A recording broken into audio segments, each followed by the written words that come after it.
Mister Puliyampatti உங்களதான் sir. வாங்க. சொந்த ஊர் விட்டு சினிமா நடிக்கலாம் சொல்லிருக்கீங்க, மெட்ராஸ் வந்திருக்கீங்க, இதெல்லாம் தப்பு இல்லையா? ரொம்ப தப்புண்ணே. இந்த மெட்ராஸ்ல எல்லாரும் ஹெல்ப் பண்ணிடுவாங்க. யாரும் கிடைக்க மாட்டாங்கண்ணே. 1000ல ஒரு ஆள் தானே உங்களை போல கிடைப்பாங்க.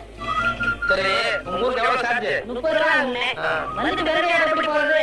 கூட ஒரு 20 ரூபா கொடுத்தா என் தம்பி நகைச்சுக்கு எல்லாம் வாங்கி போவேன். அவங்களும் உங்க பேர் கேட்டுமே. ஆமா, இப்படி அழுத்தமா போனீங்கன்னா ஊர்ல எல்லாரும் கேவலமா பேச மாட்டாங்க. ரொம்ப கேவலமா பேசுவாங்கண்ணே. ஒரு புது துணியை கொடுத்தா ரொம்ப விசேஷமா இருக்கும். அது சரி, எடுத்துக்கோ. ஆமா, நீ சாப்பிட்டியா? சாப்பிட்டு 3 நாள் ஆச்சுண்ணே.